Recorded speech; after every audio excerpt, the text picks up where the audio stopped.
안녕하세요.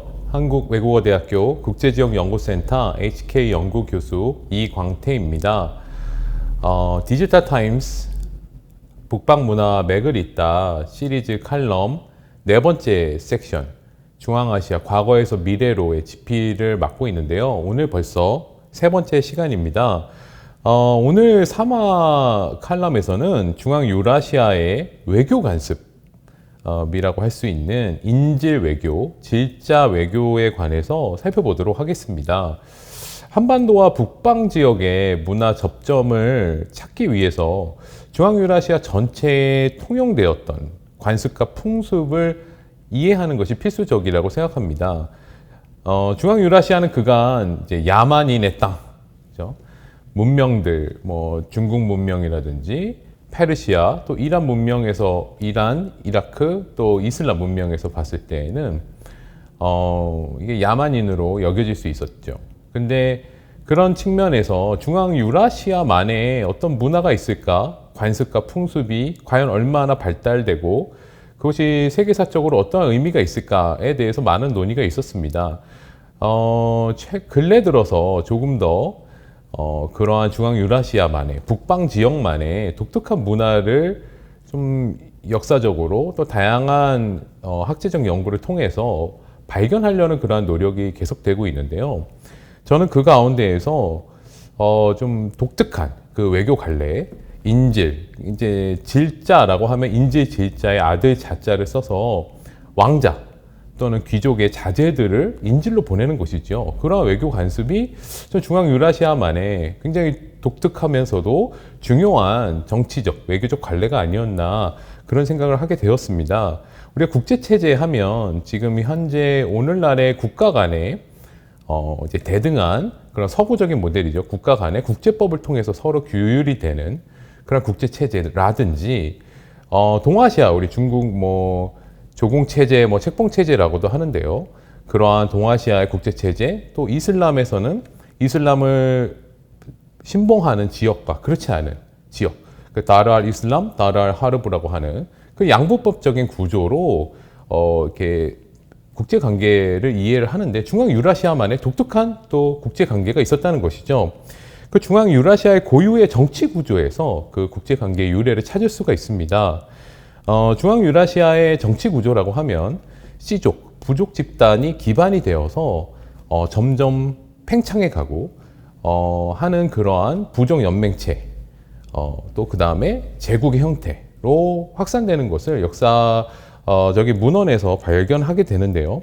이러한 씨족과 초기의 창업자의 씨족, 그리고 그 창업자의 씨족과 동맹을 맺은 주변의 씨족, 그 씨족들이 부족을 이루고 그 부족과 그 주변의 다른 부족들이 또 동맹과 계약 관계를 통해서 하나의 집단을 이루고 그 집단이 또 다른 그러한 집단과의 관계를 통해서 제국을 이루게 되는 그러한 구조인 것이죠. 이러한 과정에서 씨족과 씨족 사이에, 부족과 부족 사이에 정치적인 약속을 담보하는데 그 중요한 것이 씨족장과 부족장의 자녀를 인질로 삼게 되는 것입니다. 또한 이 중앙유라시아 초원사회에서 중요한 생태학적 특징이라고 할까요? 환경적인 특징은 땅의 토지에서 얼마든지 이동할 수 있었다는 것이죠. 물론 그 중앙유라시아 국가들 또 부족, 씨족마다 각각의 하영지, 그러니까 여름에 그 초원지대에서 목양하고 그렇게 양들, 소들을 풀을 뜯게 하는 지역, 또 동영지, 겨울이 되면 춥죠. 그래서 좀 더 남쪽으로라든지 산 아래로 이동해서 목축, 방목을 하게 되는데요. 그러한 지역들이 어느 정도는 이제 부족과 부족 사이에, 씨족과 씨족 사이에 약속을 통해서 정해져 있었습니다. 그런데 외부의 침략을 받는다든지 더 강한 어떤 정치 집단이 출현했을 때에는 얼마든지 그곳을 버리고 옮겨갈 수가 있는 것이죠. 그래서 이러한 토지에 구애받지 않고 이동이 가능한 그러한 정치 집단 사이의 관계에서 어떠한 그 한 집단이 다른 집단에 대한 정치적인 우위를 확보하는데 유목 집단의 지도자들 그리고 그 지도자들의 자녀를 인질로 삼게 되는 이러한 형태들이 나타난 것이 아닌가 생각이 됩니다. 또 다른 그러한 중요한 측면 중에 하나는 아까 전에 말씀드린 대로 시족과 시족, 부족과 부족 간의 서로 동맹과 계약 관계를 통해서 국가적인 그러한 권력이 형성되는 측면에서 얼마든지 이 시족과 시족이 또는 부족과 부족이 다른 부족과 연합을 해서 반란을 일으킬 수 있다는 것이죠. 그런 측면에서 유목 군주들은 항상 동맹 관계에 있는 부족, 시족이지만 항상 의심의 눈으로 쳐다볼 수밖에 없었고, 또 그러한 측면에서 먼 다른 국가에 뛰어난 그런 왕자들, 귀족들의 자제들을 자신의 곁에 둠으로써 먼 국가와의 이제 일종의 원교근공이라고 할까요? 예, 그러한 관계를 맺으면서도 자신을 의지하고 또 자기가 의지할 수 있는 친위 집단을 만들려고 했었던 것으로 보여집니다.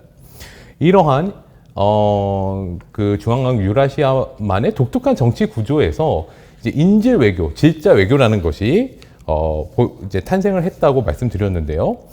중요한 그 근거들은 사마천의 사기를 비롯해서 다양한 역사서에서 발견이 됩니다. 사마천의 사기에 보면 이제 굉장히 잘 알려진 이야기죠. 흉노족과 흉노족의 라이벌이었던 월지라고 하는 두 유목 국가 사이에 어떤 그런 패권 경쟁이 그 당시에 이제 중국의 이제 한나라 우리 초한지의 그 유방이 항우를 무찌르고 건국한 그 한나라가 생성되는 그 즈음에 있어서 갈등이 있었던 것으로 보여지고요. 이 흉노의 당시에는 이제 월지라고 하는 국가가 훨씬 강성했기 때문에 흉노의 이제 군주를 선우라고 했는데요. 그 선우 중에 이제 두만 선우라고 하는 사람이 자신의 아들인 묵특 또는 묵돌이라고 하는 왕자를 어쩔 수 없이 이제 인질로 보내게 되는데, 그 이제 사건의 배경에 대해서 사마천의 사기에 따르면 이제 이 두만 선우가 새로운 왕비를 맞이하게 되고, 그 왕비가 아들을 출생하자 그 당시에 세자였던 묵돌 또는 묵특이라고 하는 이 왕자를 제거하려는 마음에 월지로 인질로 보내고 이제 월지에 쳐들어가는 것이죠. 그럼 월지 입장에서는 왕자를 인질로 이제 잡고 있는데 공격을 해오니까 어쩔 수 없이 이 인질을 뭐 처단하든지 어떤 식으로든 처벌을 통해서 흉노 측에 압박을 가할 수 있을 것이다 라고 생각을 했던 것 같습니다. 근데 그 묵돌이라고 하는 그 왕자가 굉장히 이제 용맹해서 스스로 좋은 말을 훔쳐서 탈출을 함으로써 목숨을 보존하게 되는 그런 이야기가 나오고, 그것에 이제 앙심을 품었는지 그 묵특 나중에 이제 선우가 아버지를 죽이고 흉노의 권력을 장악해서 선우가 되는 그런 이야기들이 소개가 되고 있는데요. 이러한 그런 이야기라든지 또 사마천 사기에 보면 그 당시 이제 우리 오랑캐 호자를 쓰는 그 호라고 하는 곳에서 중국의 춘추 전국 시대에 북방에 위치했던 연나라의 장수 징계라고 하는 사람을 또 인질을 끌어가서 그런 외교 관계를 맺었다라는 그런 이야기들 같은 그런 다양한 이야기들이 소개가 되고 있습니다. 그래서 이 유라시아 민족들이 인질 외교를 통해서 다양한 그런 다이내믹을 가지고 있었구나라고 알 수가 있고요. 아까 전에 말씀드린 흉노에 의해서 패배해서 나중에는 도주를 하게 되는 월지는 지금의 이제 중앙아시아, 우즈베키스탄, 타지키스탄, 아프가니스탄 지역으로 옮겨갔다가 거기서 이제 그 북부 인도를 공격을 해서 장악하고서는 쿠샨 제국이라고 하는 중앙아시아와 인도 북부를 아우르는 거대한 국가를 만들게 됩니다. 이 쿠샨 제국 같은 경우 도 그 기존에 월지가 가지고 있었던 인질 외교, 질자 외교의 풍습을 이어받아서 계속 그렇게 다른 국가의 약소국의 왕자들을 인질로 데리고 와서 그 국가들에게 압력을 행사하는 그런 외교 관계를 계속 유지합니다. 또한 이런 그 질자 외교의 풍습은 이제 당나라 시기가 되면 당나라의 태종에게서 보여지는데요. 이것은 아마 중앙 유라시아의 그 북방 민족들이 5호 16국 또 이제 남북조 시기의 북이라고 하는 선비족 같은 그런 그 북중국 지역에서 국가를 세웠던 많은 중앙 유라시아 북방 민족들의 풍습을 받아들인 것이 아닌가 싶은데요. 당태종이 돌골 제국을 멸망시킨 이후에 그 돌골 제국의 수령들을 자신의 질자로 또 그 자기를 보호하는 그러한 친위대, 숙위라고 하는데요. 로 삼았다라는 기록이 있습니다. 거기에 우리의 신라 또 어쩔 수 없이 동참을 하게 되고요. 그 당시에 이제 신라의 입장에서는 당나라와 함께 백제와 고구려를 공격해야 되는 상황이었기 때문에 우리 무열왕 김춘추의 아들인 김인문 또 김문왕 같은 왕자들이 당나라 황제의 수기로 인질로 복무하게 되는 그러한 일들이 발생하게 됩니다. 이러한 인질 질자 외교의 관습은 중앙 유라시아의 전통을 이어받은 많은 국가들, 몽골 제국이라든지요, 심지어 청나라 오스만 제국에서도 잘 발견이 됩니다. 이러한 인질 외교는 단순히 강한 나라가 약한 나라의 왕족이나 귀족을 인질로 잡고 있었다는 단순한 구도가 아니고 나름의 그런 역동적인 외교술이었다고 보여집니다. 먼저 인질을 받은 나라는 인질로 제공된 왕공이나 귀족을 인질이니까 함부로 대한 것이 아니었어요. 많은 경우에 굉장히 극진히 대접을 하고요. 자국의 주요 인사의 딸과 혼인시키고 교육을 시키고 그럼 또 그 황제 유목 군주의 이제 친위대 또는 숙위라고 해서 이제 밤에도 지키는 그런 잘숙자의 지키 위자를 써서 수기로 삼아서 이러한 과정들을 통해서 그 유목 제국의 군주에 대한 충성심을 마음속에 새기도록 했습니다.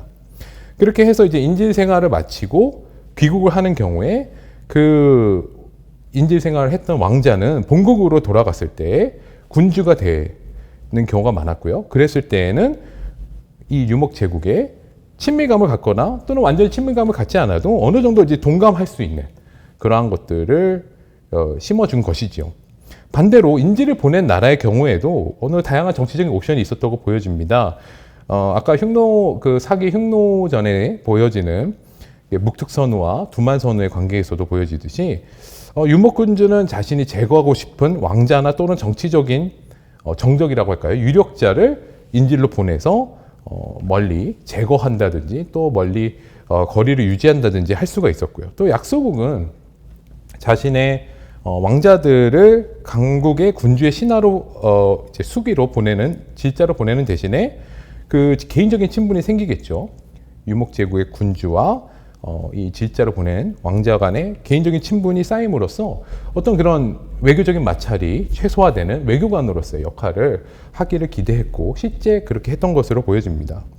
이러한 인재 외교, 질자 외교의 풍습은 우리나라 역사 전개에도 상당한 영향을 미쳤습니다. 특별히 이제 몽골 제국 시기에 우리 고려가 1259년까지 무신 정권 위에 치하에서 항몽제 활동을 하던 고려가 몽골 측에 투항을 하고 이제 강화도에서 다시 개성으로 옮기게 되죠.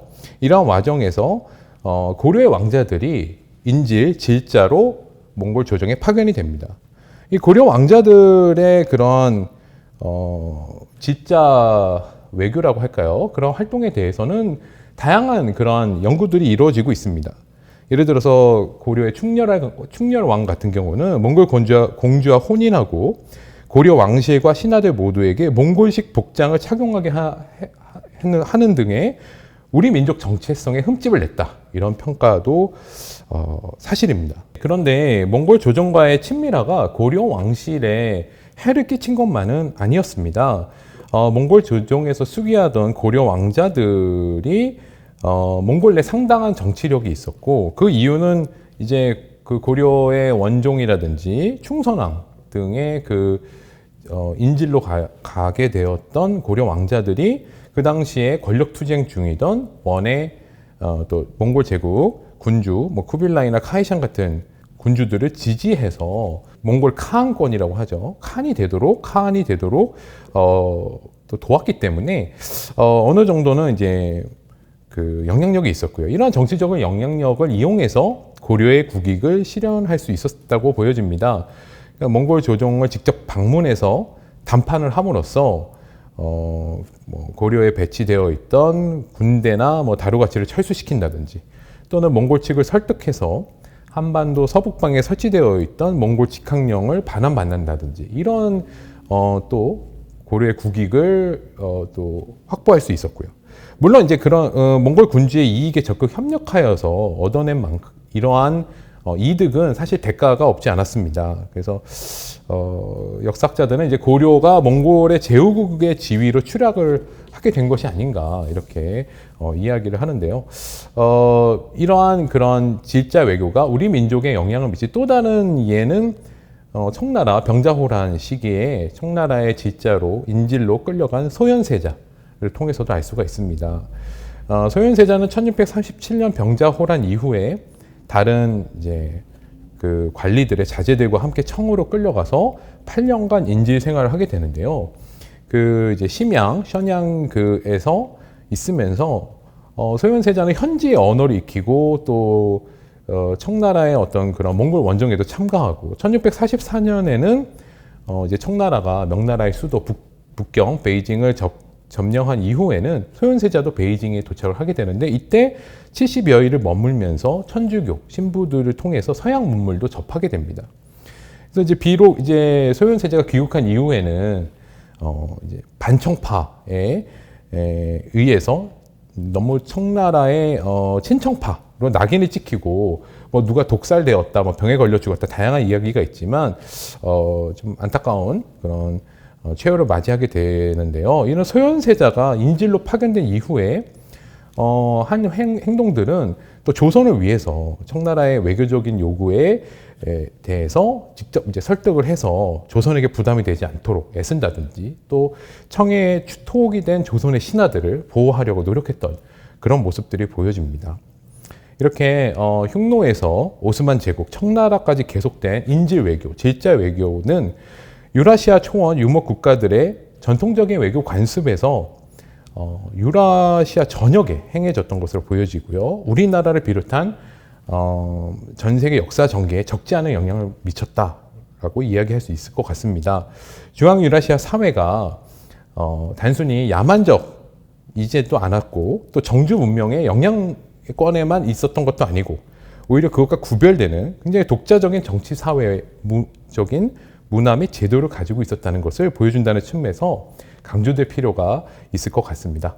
네, 오늘 여기서 마치도록 하겠습니다. 감사합니다.